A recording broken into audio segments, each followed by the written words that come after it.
Hi friends, ಅಮ್ಮನ ಕೈ ರುಚಿಗೆ ಸ್ವಾಗತ. ಇವತ್ತು ಸಿಹಿ ಪೊಂಗಲ್ ಮಾಡೋದು ಹೇಗೆ ಅಂತ ನೋಡೋಣ. ದೇವಸ್ಥಾನಗಳಲ್ಲೆಲ್ಲ ಪ್ರಸಾದಕ್ಕೆ ಕೊಡ್ತಾರಲ್ವ, ಅದೇ ರುಚಿನಲ್ಲಿ ಹೇಗೆ ಮಾಡೋದು ಅಂತ ನೋಡೋಣ. ತುಂಬಾ ರುಚಿಯಾಗಿರುತ್ತೆ, ಈಸಿಯಾಗೆ ಮಾಡ್ಕೊಳ್ಬೋದು. ಈಗ ಹೇಗೆ ಮಾಡೋದು ಅಂತ ನೋಡೋಣ.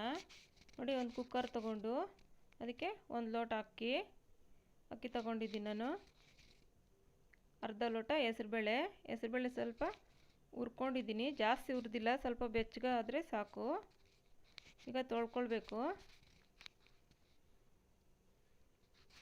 ನೋಡಿ, ತೊಳೆದಿದ್ದಾಗಿದೆ. ಈಗ ಅದಕ್ಕೆ ಎಷ್ಟು ಬೇಕೋ ನೀರು ಹಾಕಿ 2 ವಿಷಲ್ ಕೂಗಿಸ್ಕೊಳ್ಬೇಕು. ನಾನಿಲ್ಲಿ ಬಿಸಿನೀರು ಹಾಕ್ತಾಯಿದ್ದೀನಿ, ಬೇಗ ಆಗುತ್ತೆ ಬಿಸಿನೀರು ಹಾಕೋದ್ರಿಂದ. 2 ವಿಷಲ್ಲು ಕೂಗಿಸ್ಕೊಳ್ಬೇಕು.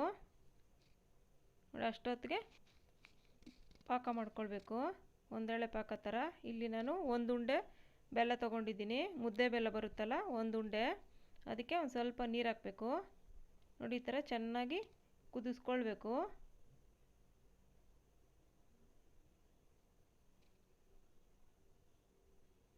ಒಂಚೂರು ಒಂದೆಳೆ ಪಾಕ ಥರ ಬರೋ ಥರ ಚೆನ್ನಾಗಿ ಕುದಿಸ್ಕೊಂಡ್ರೆ ಸ್ವೀಟ್ ಚೆನ್ನಾಗಿ ಬರುತ್ತೆ, ಸಿಹಿನೂ ಟೇಸ್ಟ್ ಚೆನ್ನಾಗಿ ಬರುತ್ತೆ.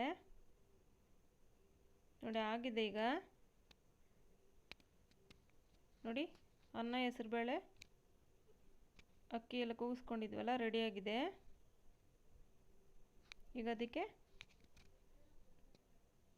ಪಾಕ ಮಾಡ್ಕೊಂಡಿರ್ತೀವಲ್ಲ, ಅದು ಸೋದಿಸ್ಕೊಳ್ಬೇಕು. ಒಂಚೂರು ಏನಾದರೂ ಕಸ ಏನಾದರೂ ಮಣ್ಣು ಥರ ಏನಾದರೂ ಇರುತ್ತೆ, ಕಲ್ಲುಗಳು ಸಣ್ಣದು. ನೋಡಿ, ಈ ಥರ ಸೋದಿಸ್ಕೊಳ್ಬೇಕು. ಕ್ಲೀನಾಗಿರುತ್ತೆ. ನೋಡಿ, ಈಗ ಮಿಕ್ಸ್ ಮಾಡಬೇಕು. ಸ್ವಲ್ಪ ಏಲಕ್ಕಿ,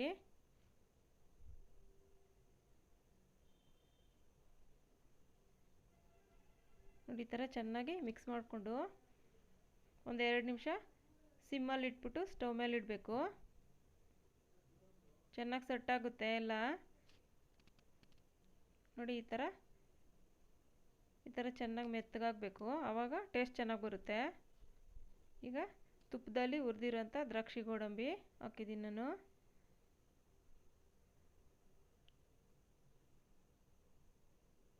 ತುಂಬಾ ರುಚಿ ಇರುತ್ತೆ, ಒಮ್ಮೆ ಟ್ರೈ ಮಾಡಿ ನೋಡಿ.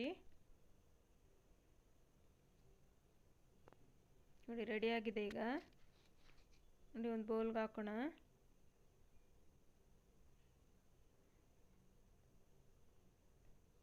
ನಿಮಗೇನಾದರೂ ಸ್ವೀಟ್ ಬೇಕು ಅನ್ನಿಸ್ದಾಗ ತಕ್ಷಣಕ್ಕೆ ಈ ಥರ ಸಿಹಿ ಪೊಂಗಲ್ ಮಾಡಿಕೊಂಡ್ರೆ ಚೆನ್ನಾಗಿರುತ್ತೆ. ಒಮ್ಮೆ ಟ್ರೈ ಮಾಡಿ ನೋಡಿ. Thank you friends.